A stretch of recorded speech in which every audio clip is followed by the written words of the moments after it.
that you use besides the regular calendar?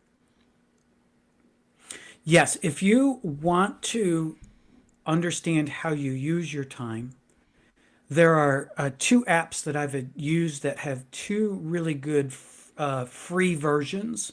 One is called Toggle, and the other is called Clockify.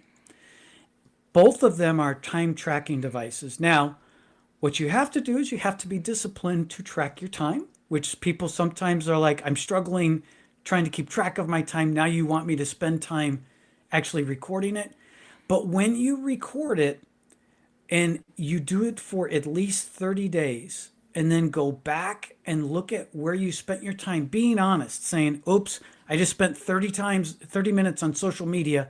I got to go record that I spent 30 minutes on social media.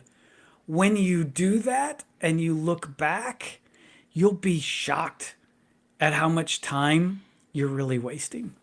Oof. Yeah, that's a soft, how to say in English, that's a subject that touches a lot of people, right? How much time you spend on social media. I mean, I think most people know they spend more than more than they should, right? Apple has this function on their phones that tells you screen time tells you after how much after you passed your limit. But it's kind of useless in my opinion because they have a button below just continue using. So you just automatically press it. At least that's what happens with me. I know that I reach my daily 15 minutes, but it's so easy to bypass it. Just boop. And then I continue using it and go with my day. Would you have any recommendations to prevent that? Well, first of all, give yourself grace. Everybody should give themselves Oh, grace. okay. We all are that smartphone, whether you use Apple, Android, whoever, is designed to distract you. It wants you to consume time on it. Now, it's an amazingly productive tool. I have been able to do incredible things because of it. But at the same time, I find myself saying, wait a minute, 20 minutes later, and I've looked at 15 different reels on Facebook that I shouldn't have. So I would just say kind of flip the script a little bit and start to say, I am going to intentionally dedicate time to consume social media instead of reactively saying I was on it. Say, okay, I'm going to block off a half an hour here on my calendar twice a day, one at 10:30 in the morning, at one at 3 in the afternoon, where I'm going to go on. I'm going to be on social media for Hmm. the purposes of you're training your brain to say I have something to look forward to. Now, you got to be disciplined to say I'm going to stop in that 30 minutes. But instead of you trying to get the dopamine hit and then feeling guilty because you spent too much time, you create an anticipation of and me being able to, which may help you be more focused doing the things you need to. All right. So you basically plan your distractions as well. If you That's need to, yes. Yeah, that's amazing. I had a guest the other day on the podcast.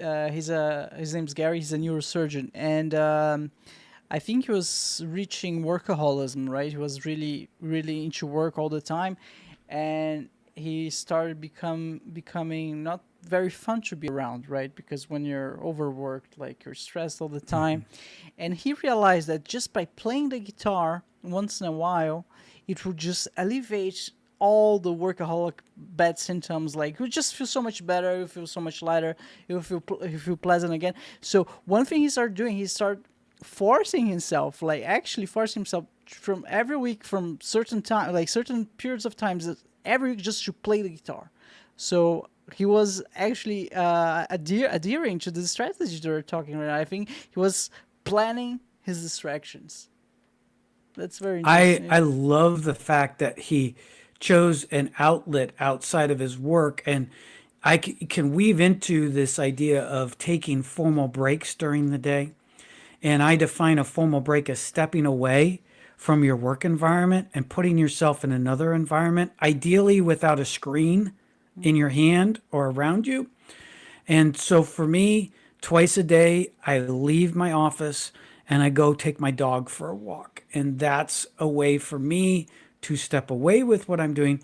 Because what you find is, and your guest, who's a neurosurgeon, can get into a lot more detail behind that, but the science of that is really the fact that you're giving your brain also a break. So it's actually more focused and ready to go back into an activity because you've given it almost a mini vacation, in essence, to then come back and do your work. That's wonderful. And did you hear everyone? He said away from screens, preferentially.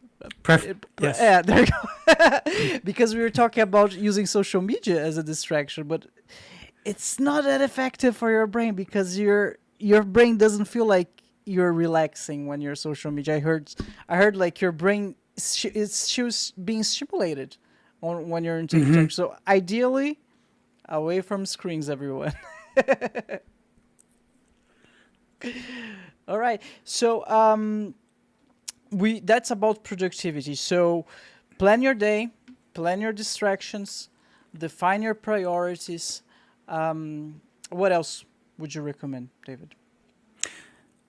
People typically find themselves also procrastinating. And I define procrastination as intentionally delaying on something important that you know by delaying will hurt you. And a lot of times, whether you're in your job, unfortunately, leaders have this propensity to give an undefined goal. So I'll use a personal one. Let's say I want to paint my room. Right now, my office is off white. I want to put a little color in here. Well, if I just declare I'm going to paint my room without any details around that, chances are 3 months from now, you could come and probably see my room's still off white.